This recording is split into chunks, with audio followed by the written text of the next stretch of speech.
of trust, serving Micronesia since 1938. Matson celebrating 25 years of commitment to Guam, Micronesia, and the CNMI. Cars Plus Hyundai, home of the Kona electric vehicle, an electric heart with an SUV soul. Test drive yours today at Cars Plus. McDonald's of Guam, I'm loving it, and King's Restaurants.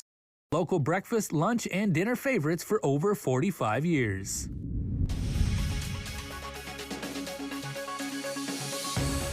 Ahead on Primetime, the verbal sparring continues between GVB's president and its board members. Plus, on Monday afternoon, a public hearing was held on a bill that would lease PD land for a GPA power plant. And one local construction company is fined after failing to pay overtime to workers.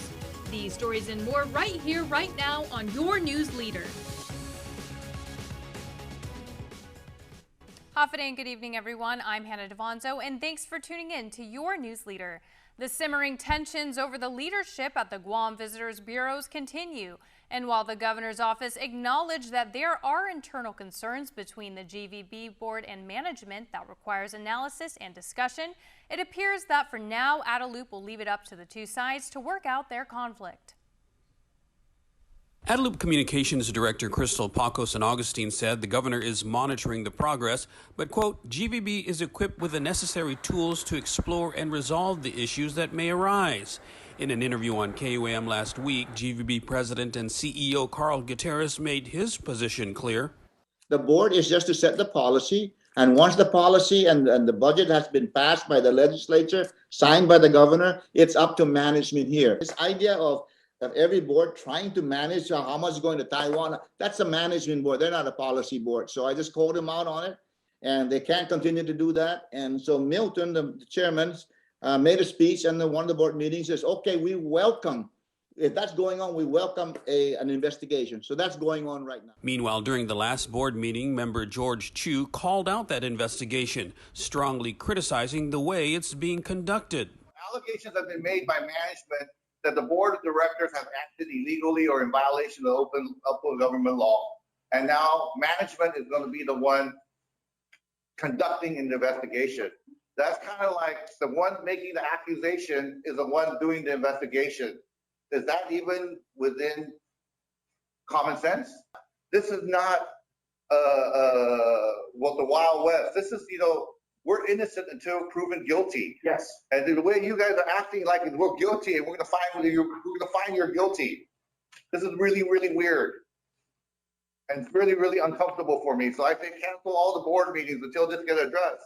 The board members voted to hire their own legal counsel to represent them, and as of now, all future meetings are postponed until further notice.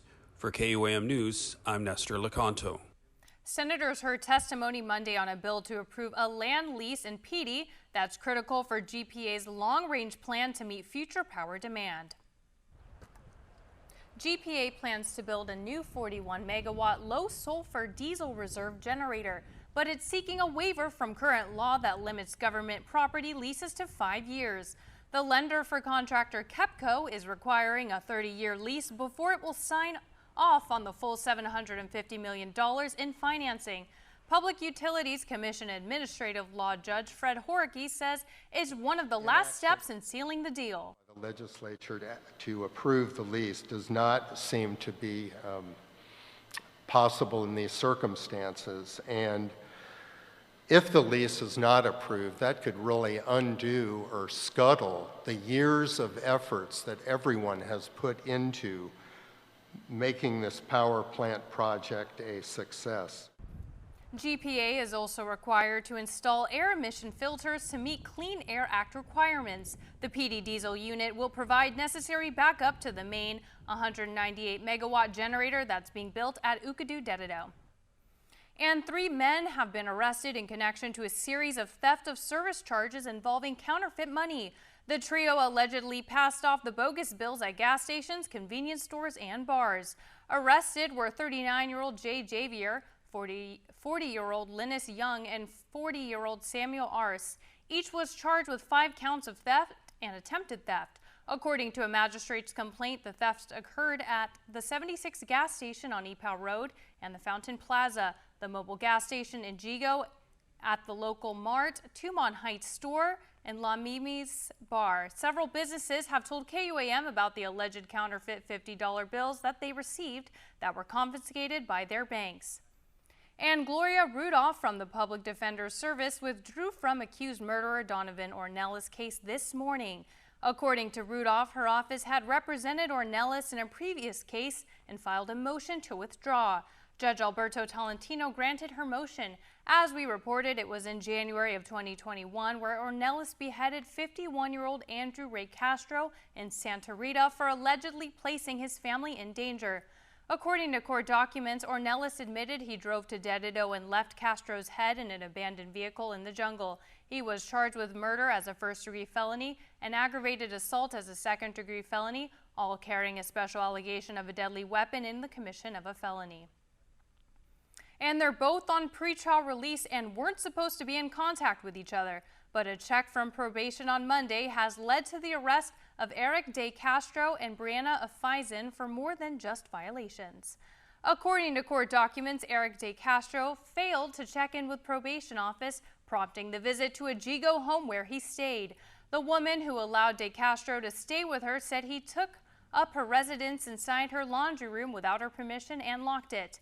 The woman gave police permission to enter the locked room where they discovered multiple drug paraphernalia, including used baggies and other items with suspected meth, as well as a syringe with brown residue. Police also located a loaded Glock handgun, as well as ID and credit cards belonging to recent burglary victims. When located, De Castro told police he stayed inside the home and not the laundry room. Afizan admitted they were staying together where they were ordered not to have contact and that a bag with more than 5 grams of meth was hers. Both are facing drug possession charges while on felony release. In addition, De Castro is facing 2 firearm charges. And a local construction company was slapped with a $6,000 fine in order to pay more than $17,000 in back wages to 10 workers. The U.S. Labor Department said a federal investigation found that OH Construction and owner Michael Jung Lee failed to pay the workers overtime on a Gura housing project. The U.S. DOL says the company also violated minimum wage, payrolls, and basic record provisions. In a news release, the Labor Department called it a reckless disregard of the Fair Labor Standards Act. Wage and Hours Division District Director Terrence Trotter said employees can't enter into ad hoc agreements with workers that deny themselves their lawfully earned overtime wages.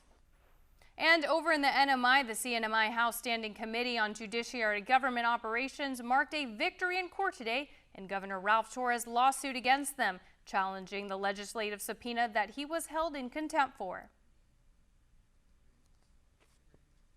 On Tuesday, NMI Judge Timothy Bellis granted the House motion to dismiss the governor's lawsuit with prejudice.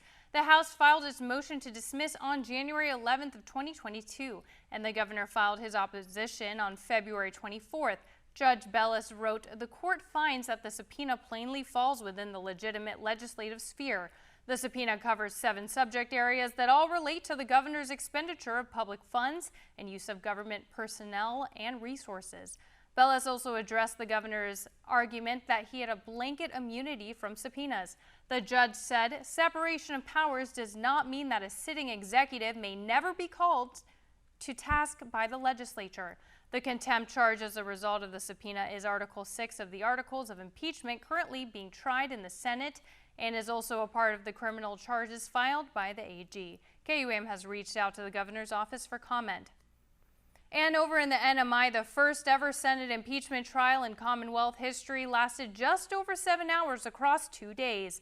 Governor Ralph Torres' legal team told his side of the story unopposed, without a House prosecutor or impeachment record. What did the public have to say about this? Tomas Benglutnio reports from Saipan.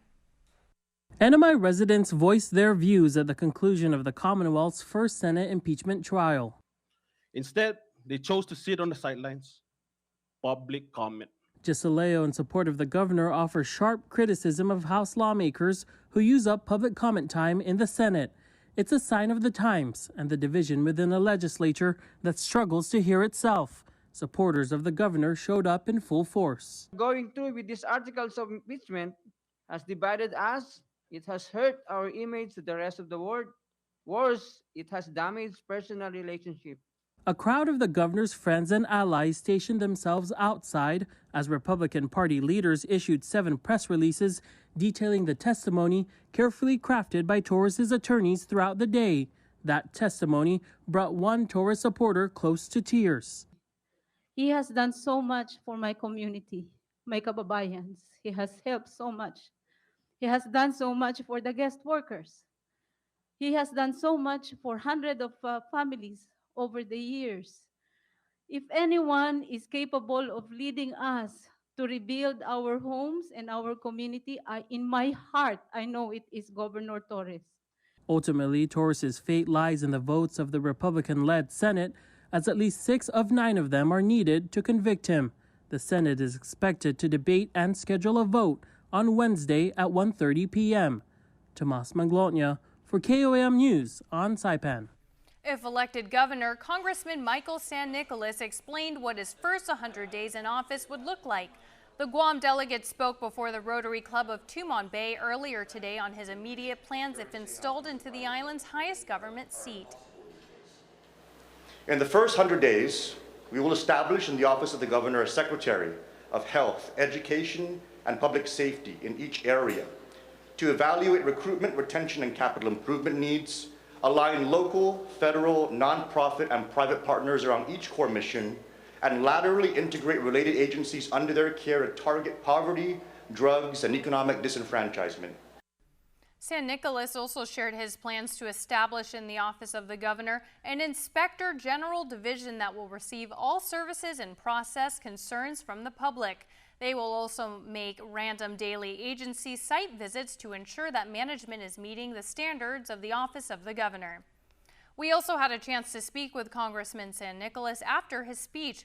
We asked him about the pending settlement of a tax case with the Department of Revenue and Taxation. According to court documents, a bench trial scheduled for last week was dismissed, and instead a status conference is scheduled in district court on May 25th. San Nicolas was cited by DRT in 2020 with more than $8,000 deficiency in his 2016 tax payment. Currently, I'm also doing an adjudicatory process with our taxes, and we're working on that with the agency and with the judiciary as well. San Nicolas also declined comment on a complaint filed with the Election Commission by his former chief of staff, John Paul Manuel, who, among other things, accused San Nicolas of misusing campaign contributions. Peter Santos, the head of a new political action group and a longtime critic of San Nicolas, I is allow for asking these the agencies for an to update. handle their adjudicatory processes, and we don't comment because we don't want to create any kind of influence on those processes. Finally, San Nicolas says he is still working on the State of the Congress address, which he still plans to deliver. In response to criticism that it's late in the year for such a speech, he reminded that former Congresswoman Madeline Bordalio delivered her last address in 2018 during the month of August. And still to come on Your News Leader, we head to the vaccination clinic where people are lining up to combat COVID. These stories and more coming up next. Guam is truly a majestic place with its sheer natural beauty, wealth of beaches, and culturally rich landscape. Unfortunately, Guam has a real problem with unwanted invasive species. Help us in preventing their introduction and spread. The coconut rhinoceros beetle, the little fire ant, the African snail, Siam weed. These are just a few of the numerous invasives on Guam. Follow proper custom procedures when bringing plants and animals into Guam. Help protect Guam. Tell your family and friends about invasive species. To report invasive species, call 475-PEST. If you really want to find out what you're made of, you can forget the personality tests and social media quizzes. Because the only way you're ever going to know is by heading into the big, wild, raging, so damn beautiful it hurts world and finding out for yourself. Were you born to follow a path, or were you born free? These are the things we thought about when we made the new Grand Cherokee. Made for what you're made of. Taco Bell is so good and so cheap. I know, right? I wonder why. What if they know we're broke? What if they're trying to be the good guys? Yeah. Thanks, Taco Bell! At the beginning of the pandemic, being honored to be the chairperson of the Governor Advisory Group, we really appreciate the federal fund that helped Guam with the National Guard mobilization with all the test kit And also the most important thing is the immunization. We successfully used on the fund to get about 90-95% of the people in Guam immunized. We want to go through the pandemic with minimal impact on the life of people of Guam. I would like to send my thank you to Congressman Mike San Nicolas that make the people in Washington aware of Guam and our situation and provide on the federal fund. If you need any help for any grants, please contact Congressman San Nicolas' office. Thank you for the federal funds. Thank you for the federal funds. Thank you for the federal funds. Paid for with official funds from the Office of Congressman Michael F.Q. San Nicolas. Let us know what's up on our KUAM News WhatsApp tip line at 671-727-0094. Share information about what's happening in your town, on Guam or the CNMI, and what you want us to know. Reach us on WhatsApp at 671-727-0094. Guam Department of Education garnered another clean audit for the 9th fiscal year in a row, and it's just in time for the U.S. Department of Education visit regarding the removal of the third-party fiduciary. KUAM's Isaiah Uggan reports this. It's a step forward to the removal of the third-party fiduciary, the Guam Department of Education receiving a 9th consecutive clean audit for fiscal year 2021. The findings was conducted by Deloitte & Touche LLP on behalf of the Guam Office of Public Accountability. Guam Education Board Chair Mark Mendiola welcomed the news. I think this is just another example of our ability to show our community, also our federal partners, that we are responsible in managing the financial resources of the Department of Education. So credit to our superintendent and to the leadership, Frank Cooperners, and his budget and management team. Just without their expertise and their guidance and their skill sets, I don't think we'd be able to accomplish this goal of having 9 clean audits.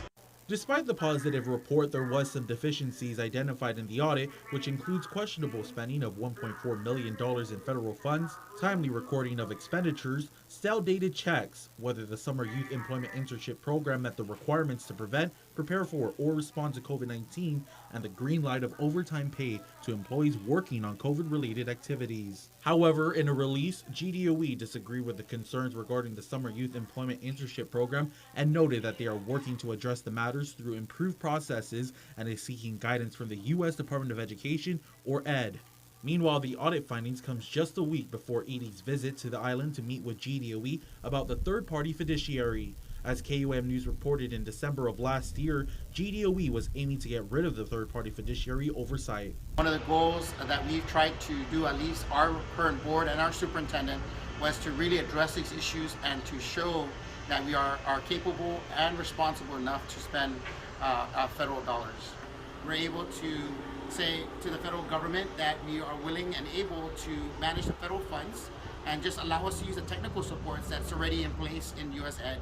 And so when they come out here, we're going to have an opportunity to meet with them, and we're going to show them face-to-face and answer all their questions.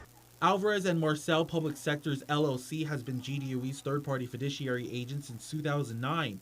ED designated GDOE as a high-risk grantee in September of 2003 because of poor management and spending of federal dollars. This removal will save the island's largest school system and GovGuam agency over $2 million in expenses a year. What we were asking is to no longer have this oversight of a third party, which is costing us about $2.3 million annually. We actually, when I came on board, it was roughly about $4 million, but we've incrementally brought it down. ED's visit is scheduled for Monday, May 23rd. They will be here on the island visiting with the Department of Education and basically validating what we said we're doing. Reporting for KUAM News, Guahusi Isaiah Uggan. A groundbreaking ceremony kicked off this morning in the village of Dededo. The basketball and tennis courts at Lencho Park will be undergoing renovations and upgrades in the coming months. Dededo Mayor Melissa Suarez detailed the fixes that will happen. Going to actually put a hat over the cover over the court, the basketball court area. They are going to resurface the deck and change out the backboards, redo the fence, upgrade, of course, the electrical. All the wiring will be changed. The lighting, of course, would be better than, of course, right now we're having issues with the electrical up here. And then and they're going to take care of the flood mitigation within the area. Mayor Savarez added that some trees will be cut down during the renovations, but in its place, indigenous trees will be planted. The timeline for the completion is estimated to be 10 months, and the mayor hopes that it will be open after the holiday season. The 34 recruits who make up the Guam Fire Department's 22nd fire cycle are 6 weeks into the Fire Academy. The journey to becoming a firefighter is no easy feat. Jonah Goncharfers has more. I'm extremely excited that they're here and they're finally going through our training pipeline with the anticipation of them graduating here in a few months and be able to join the rank and file of the organization where I need them the most. Guam Fire Department Chief Dan Stone refers to the 34 men and women that are currently going through the rigorous Fire Academy. Just like the previous fire cycle 3 years ago, there are 2 women part of the 22nd fire cycle, Katrina Champaco Sanchez and Sonia Sanchez. I've always wanted to be in a profession that called for discipline and focused on serving our community.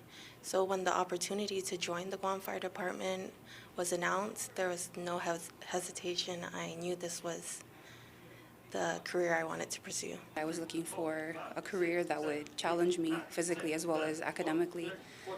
So when the fire department had an opening, I didn't hesitate to apply.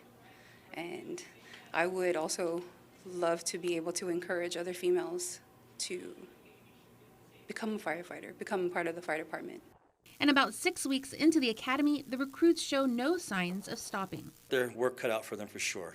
So as a matter of fact, this morning, they are actually going through first aid CPR training, which is required training for firefighters. Moving forward, they'll be moving into their firefighter essentials learning, as well as firefighter 2, hazmat awareness and ops, everything that they need in order to become professional firefighters. It's something Sanchez is definitely looking forward to. Extremely excited to be able to take the EMT course and become more knowledgeable and just learn everything that's presented. But I'm also interested in the fire suppression side that will challenge us in so many new ways. According to Chief Stone, one of the challenges the cadre has is taking the 34 fire recruits and making them one team. Make them work as a team, as a unit, because that's exactly what this profession requires. And for both women, it's been great working alongside my brothers and sisters. Everyone has been encouraging each other to do their best and supporting each other along the way. It just feels natural. And everyone that's in the cycle, there's no tension. I feel like we came together perfectly. We fit well with each other. To say the academy thus far has been challenging and at times grueling is an understatement. It has been a learning process and has allowed them to realize just what they're capable of. I've definitely learned a lot. I feel as though I've always had that in me, that discipline in me, but to be honed and shaped to the standards of the Guam Fire Department, it's been great so far. And with more cycles in the future, they hope to inspire and encourage more women to come out. It is tough, but this is something that you're passionate about and want to pursue. You could accomplish anything you put your mind to. Reporting for KUAM News, I'm Jonah Goncharfers. The Church of Jesus Christ of Latter-day Saints presented a generous donation today, benefiting clients from the Department of Integrated Services for Individuals with Disabilities. Here's more. Stemming from the generosity of church members' pockets, 324 brand new wheelchairs were donated to clients of the Department of Integrated Services for Individuals with Disabilities. Leader and member support coordinator for the Church of Jesus Christ of Latter-day Saints, Bill Davis, expressed that generosity is just a part of their faith.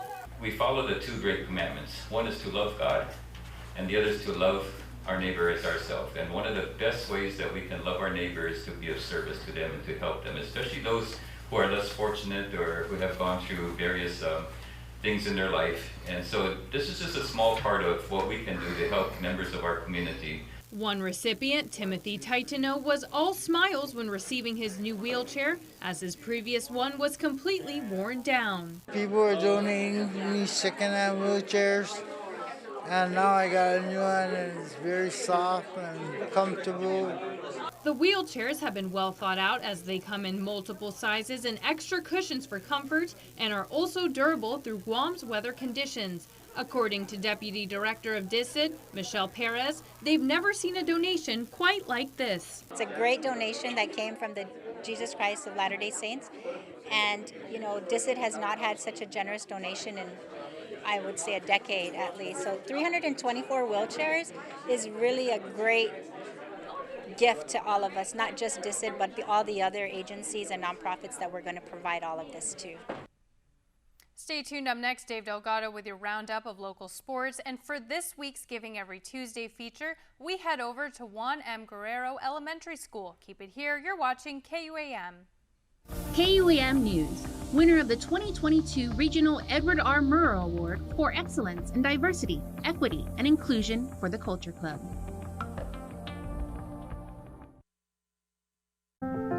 We all start somewhere.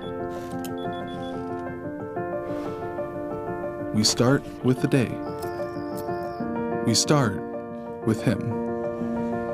We start with family. We start with a lesson. And the perfect wave. We start here and here. We start at your office and your home. We start with the connections that matter the most, the ones that move us, change us, inspire us. In an ever-expanding world, personal connections are what tie everything together, what ties us together. We all start somewhere. At GTA, we start with you. Don't need a work break, keep the smile on your face. The moments you can't replace, and I'll be around.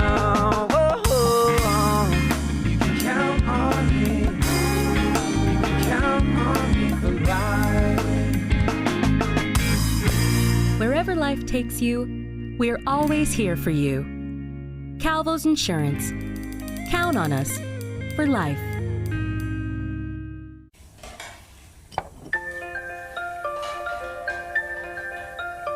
Honey, do you want some milk?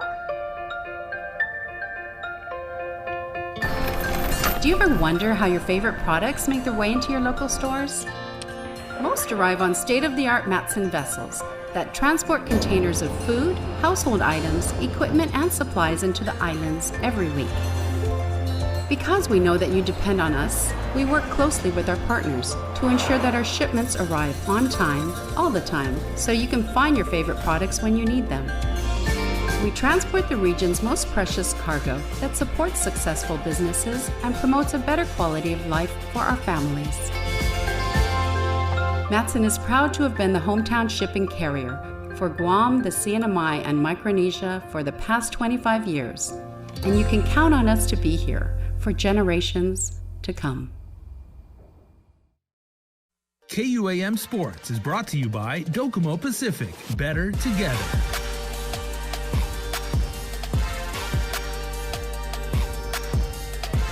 The NKGI short game contest for juniors took place at the Starts Golf Course with 13 young golfers taking part in the competition. The event featured chipping, pitching, and putting for juniors ages 5 to 13 years old. There were prizes, refreshments, and one sleeve of balls for participants. Coach Nathan Kang, a PGA Class A member, hosted the competition. The event's overall winner was Claire Kim. Yidam Kim took home first place. Caden Adcock finished in second. Brandon Kim placed third. Parents can look out for a 9-hole kids golf tournament scheduled for June 11th. For more information, check out nkgigolf.com or call 988-7272. Now for some all-island track and field championships from the ESA League over at the GFK Field. Women's varsity shot put, GW's Melody Rosario took first with a distance of 8.46 meters. Men's varsity long jump, The Guam High Panthers swept the top 3 spots. Aaron Johnson finished in first with a distance of 6.24 meters. Alex Gallego finished in second at 5.97 meters. Jared Uggan was third at 5.86 meters. Alex Na from JFK was fourth at 5.39 meters. Men's varsity 3,000 meters. JFK's Hugh Kent came in first with a time of 9:42. Second place was Alex Rink from Guam High at 9:53. Mark Amazu, representing JFK, finished in third at 10:10, followed by Guam High's Trayton Crandall at 10:19, finishing in fourth place. With summer just around the corner, the Tennis Academy of Guam is offering a free youth tennis clinic for beginners ages 6 to 16 years old on Saturday, May 21st at the Riga Royal Laguna Guam Resort, formerly Sheraton, tennis courts. The clinic will be offered in 2 sessions. Session A will be from 3 to 4 in the afternoon, and Session B will be from 4:30 to 5:30 p.m. Students must bring their own water, wear athletic shoes, and are encouraged to wear a hat and sunblock. Rackets will be provided. To register, check out tennisacademyofguam.com or call Coach Joe Cepeda at 483-8524. KUAM Sports is brought to you by Docomo Pacific. Better together.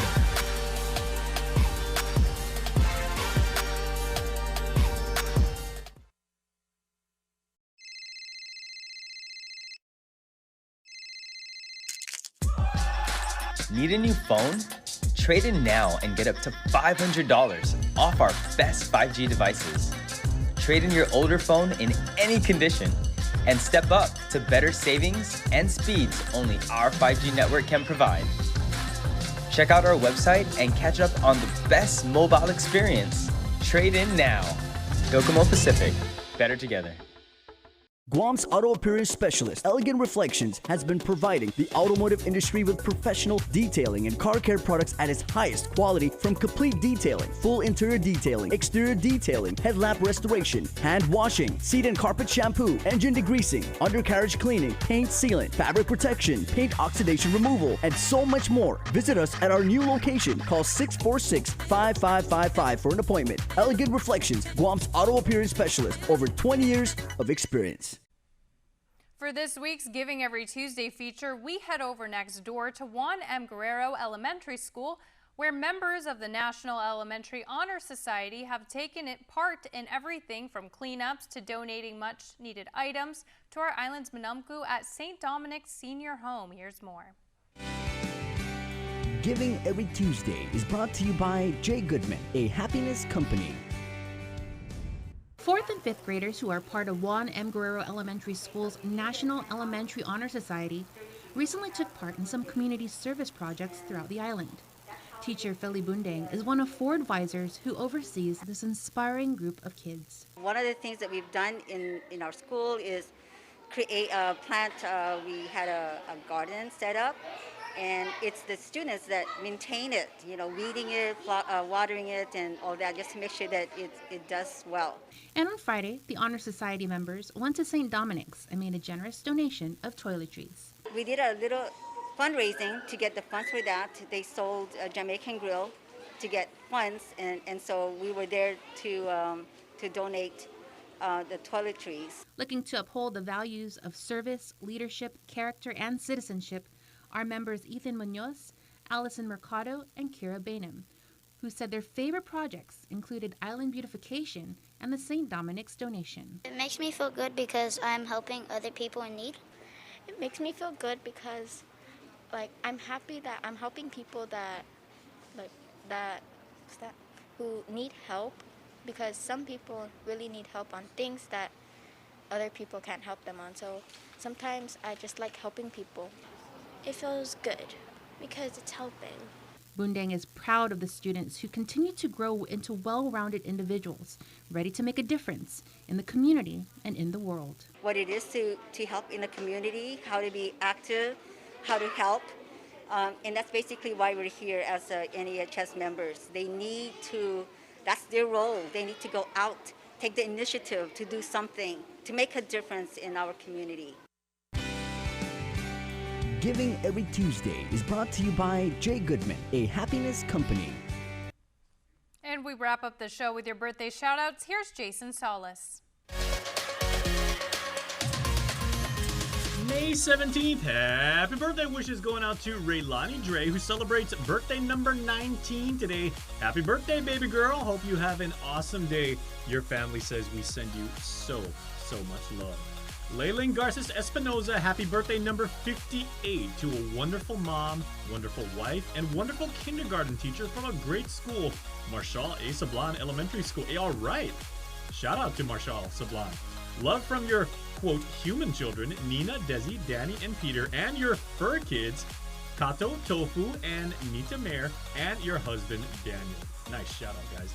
Marjorie Cabrera Leon Guerrero, happy birthday blessings to you, Sissy. Your familia is saying we love you. Becky Sablan, happy birthday blessings to our beautiful soul, our wife, our mom, and our grandma that makes aging look flawless. We thank you for everything that you do, and we love you. And happy birthday to Mom and Ama, otherwise known to you and me as Leilani Leon Guerrero. Coming from your loving husband, children, and grandchildren, Leighton, Gianna, and West, they all say we love and miss you. And happy belated birthday wishes going out to Elijah, born on the 16th. Happy belated birthday to my grandson. I love you so much, says a very, very proud grandma. You can be part of our Cold Stone Creamery Birthday Club by checking out KUAM.com. And that's our show. I'm Hannah Devonzo. Thank you for watching, and please stay safe, Guam.